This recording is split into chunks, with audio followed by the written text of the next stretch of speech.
Hello दोस्तों, welcome to our YouTube channel Kitab. आज की वीडियो में हम बात करेंगे CUET PG LLB 2026 के बारे में। मैं आज बताऊंगा किस तरीके से आपको मॉक टेस्ट अटेम्प्ट करना है और किस तरीके से एग्जाम में भी आपको क्वेश्चंस को अप्रोच करना है। ठीक है। टोटल आपके पास 75 क्वेश्चंस होते हैं। टाइम होता है 90 मिनट्स। अगर आप मॉक दे रहे हो या फिर जब भी आप एग्ज़ाम दोगे तो आपको इसी तरीके से आपका एग्ज़ाम देना है जैसे मैं इस वीडियो में बताऊँगा। 75 क्वेश्चंस टोटल होंगे। 90 मिनट्स आपके पास होगा। इसी 90 मिनट में आपको 75 क्वेश्चंस करने हैं। साथ ही साथ सभी क्वेश्चंस को देखना भी है कि आपने सही किया या फिर कुछ गलती तो नहीं की है, या फिर जो क्वेश्चन आपने छोड़े हैं उसे अप्रोच करना है। तो बेसिकली पूरी स्ट्रैटेजी होगी किस तरीके से आप 90 मिनट को यूज़फुल बनाओगे वहाँ पे। ठीक है। स्ट्रैटेजी क्या होती है? सबसे पहले हम 3 राउंड में करेंगे पेपर। 3 राउंड में 75 मिनट है, 3 राउंड। आपको लग रहा होगा कि हो ही नहीं पाएगा 3 राउंड में, तो बट ये हो जाता है, काफ़ी इजी होता है। सबसे पहले फर्स्ट राउंड में कौन सा होगा? फर्स्ट राउंड में हम वैसे क्वेश्चंस को अटेम्प्ट करेंगे जो क्वेश्चंस वन गो में किए जा सकते हैं। फॉर एग्जांपल इंग्लिश के हो गए। ऐसा नहीं कि इंग्लिश के सारे ही हो जाएंगे, पैसेज वाले नहीं हो रहे। फर्स्ट राउंड में पैसेज वाले करने ही नहीं है।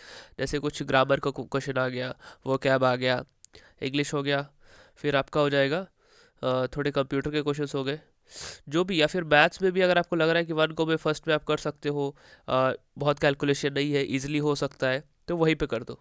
ठीक है। फर्स्ट राउंड में वैसे क्वेश्चन करना है जो इजी है, इजी, और वो वन गो में हो सकते हैं। ठीक है। इजी और वन गो में। दूसरा, आपको क्या करना है, जब आप राउंड वन कर रहे होंगे तो आपके पास एक होता है मार्क फॉर रिव्यू का ऑप्शन। ठीक है। तो जैसे ही आप वन गो में वैसे क्वेश्चंस कर रहे होगे जो आपको आते हैं, तो दो तरीके की चीज़ें होती है। एक तो होता है कि आपको आता है, वो आपको पता है और इजीली आप कर सकते हो, कम टाइम में हो जाएगा, तो वो करना है पहले। दूसरा क्या करना है, मार्क फॉर रिव्यू करके चलना है, जो लगता है आपको कि आपको आता है बट टाइम लगेगा, कैलकुलेशन लगेगी या फिर सोचना पड़ेगा, तो वो होता है मार्क फॉर रिव्यू वाले।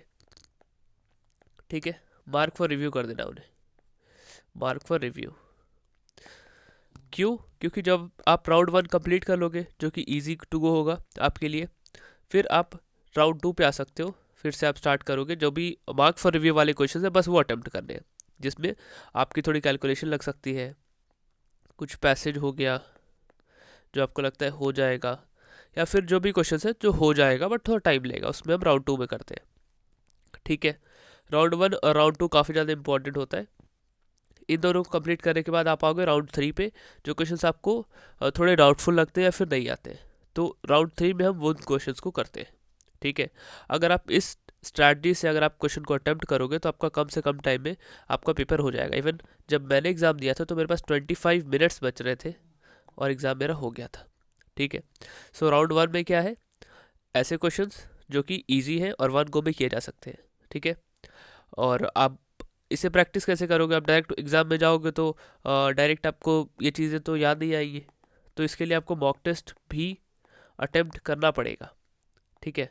जिससे आपको थोड़ा आइडिया हो जाएगा कैसे क्वेश्चंस को टैकल करना है, कैसे क्वेश्चंस आ रहे हैं। राउंड वन में आप वन को वाले क्वेश्चंस जो इजीली किए जा सकते हैं वो करोगे। राउंड टू में वो क्वेश्चंस जो मार्क फॉर रिव्यू कर रखा है, मार्क फॉर रिव्यू करोगे तो वैसे क्वेश्चंस करोगे, या फिर आपको लगता है थोड़ा टफ है, टाइम लगेगा, उसे मार्क फॉर रिव्यू कर देना, वो क्वेश्चंस करना। राउंड थ्री में वो क्वेश्चंस जो थोड़े आपको लगते हैं डिफ़िकल्ट है और टाइम रह रहा है तो उसे करना है। ठीक है। इस तरीके से अगर आप करते हो तो आपका भी मेरी तरह आराम से 20 मिनट्स बच जाएगा, क्योंकि पेपर काफ़ी ज़्यादा ईजी होता है और आपकी थोड़ी स्पीड है तो आप कर सकते हो। ठीक है। मैथ्स वगैरह मान लो कैलकुलेशन में किसी को बहुत ज़्यादा टाइम लगता है, तो राउंड टू में कैलकुलेशन वाले क्वेश्चंस कर सकते हैं। तो ये था मेरी स्ट्रैटेजी यही थी राउंड वन टू थ्री की। 3 राउंड जाना ही जाना है आपको। ठीक है। कभी भी ऐसे मत करना कि फर्स्ट क्वेश्चन कर रहे हो फिर सेकंड जा रहे हो फिर थर्ड जा रहे हो फोर्थ जा रहे हो। लाइन बाय लाइन जाना ही नहीं, हमें स्किप करना सीखना है। ठीक है। जो क्वेश्चन लग रहा है कि आपको टाइम लगेगा, मतलब कुछ ऐसे क्वेश्चंस होते हैं कि स्टार्ट कर दिया पर थोड़ा टाइम लगेगा, मुझे पता है कैलकुलेशन और काफ़ी ज़्यादा है, तो उसे वहीं पे स्किप करना है। ठीक है। या फिर स्टार्ट नहीं भी किया, दिख रहा है कि काफ़ी बड़ा क्वेश्चन है, तो उसे स्किप करना है। ठीक है। बाकी मैं जो प्रैक्टिस सीरीज ला रहा था उसमें कंटिन्यू करूँगा, तो उसमें बताऊँगा कि ऐसे क्वेश्चन को कब स्किप करना है। ठीक है। ऐसे स्किप करना आपको सीखना पड़ेगा ताकि आप उसे बाद में उस टाइम को यूज़ कर पाओ। ठीक है। Round one two three important है। साथ ही साथ आप इन सब चीज़ों को प्रैक्टिस कहाँ पे करोगे? इसके लिए मैं मॉक टेस्ट लेके आया हूँ। आप मॉक टेस्ट अटेम्प्ट कर सकते हो, जिससे आपकी वो कैपेबिलिटी डेवलप हो जाएगी जब आप राउंड वन टू थ्री पे जाओगे। ठीक है। तो इसमें आपको मिलता है 10 full length mock test series, जिसमें 10 सभी सब्जेक्ट्स के अच्छे से पूरे मॉक टेस्ट बनाए हुए हैं जिसमें 75 क्वेश्चन आपको मिलेगा, 90 मिनट्स मिलेगा। डिटेल्ड एनालिसिस वीडियो भी मैं धीरे धीरे अपलोड करूँगा सभी के लिए। फिर व्हाट्सएप ग्रुप पे आपको एक ऐड किया जाएगा जिसमें सारे टॉपर्स होंगे और जिन्होंने भी टॉप किया था 25 में अच्छे स्कोर लाकर CLC में एडमिशन लिया, BHU में एडमिशन लिया, वैसे लोग होंगे और उनसे आप इंटरेक्ट कर पाओगे और अपने डाउट्स इसी ग्रुप में पूछ पाओगे, चाहे वो स्ट्रैटेजी से रिलेटेड हो या कुछ भी क्वेश्चन हो मॉक टेस्ट का, वहाँ पे भी पूछ सकते हो। वीकेंड पे हम गूगल मीट के लाइव सेशन करने वाले हैं, सो वहाँ पे भी आप अपने डाउट्स पूछ सकते हो और हमसे भी बातचीत कर सकते हो। ठीक है, तो ये थी आज की वीडियो जिसमें मैंने बताया कि एग्ज़ाम में आपको किस तरीके से अटैम्प्ट करना है। तो आपको हमेशा याद रखना है 3 राउंड्स में आपको क्वेश्चन पेपर करना है। ठीक है, आई होप चीज़ें आपको क्लियर हुई होगी। Thank you.